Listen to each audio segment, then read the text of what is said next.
গণতন্ত্র পুনরুদ্ধারে লড়াই করার অগ্রসৈনিক বিএনপির ভারপ্রাপ্ত চেয়ারম্যান তারেক রহমানের প্রত্যাবর্তন উপলক্ষে দলটি হাতে নিয়েছে নানা উদ্যোগ। সকালে রাজধানীর গুলশানে বিএনপির চেয়ারপারসনের কার্যালয়ে সংবাদ সম্মেলন করে এসব তথ্য জানান দলটির স্থায়ী কমিটির সদস্য সালাহউদ্দিন আহমদ। আগামীকাল বৃহস্পতিবার বেলা 11:55 ঢাকায় অবতরণ করবেন তারেক রহমান। সেখানে তাকে অভ্যর্থনা জানাবেন দলটির স্থায়ী কমিটির সদস্যরা। এরপর তাকে রাজধানীর 300 ফিটে দেয়া হবে সংবর্ধনা। আমাদের মাননীয় ভারপ্রাপ্ত চেয়ারম্যান অনুষ্ঠানস্থলে অভ্যর্থনাস্থলে এসে আল্লাহর শুকরিয়া আদায় করবেন, জনগণের প্রতি ধন্যবাদ এবং কৃতজ্ঞতা জ্ঞাপন করবেন এবং জাতির উদ্দেশ্যে ভবিষ্যৎ গণতান্ত্রিক প্রক্রিয়ায় তিনি সবার সহযোগিতা চাইবেন। এরপর সেখান থেকে যাবেন মা খালেদা জিয়াকে দেখতে এভার কেয়ার হাসপাতালে।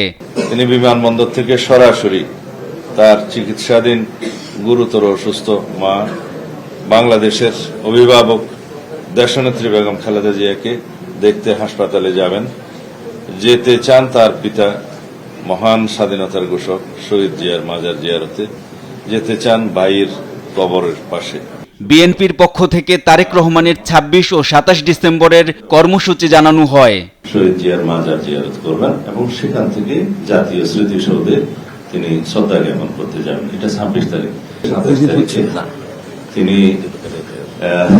এনআইডি কার্ড এবং ভোটার হওয়ার সমস্ত কাজগুলো সেদিন করবেন। এরপরে শহীদ উসমান হাদির কবর জিয়ারত করবেন।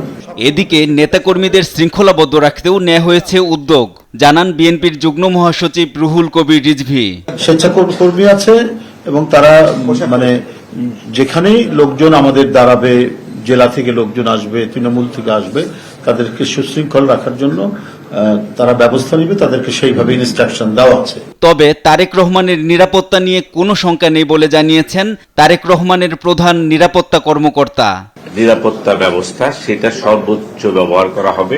এনআই নাহিদ, দেশ টিভি, ঢাকা।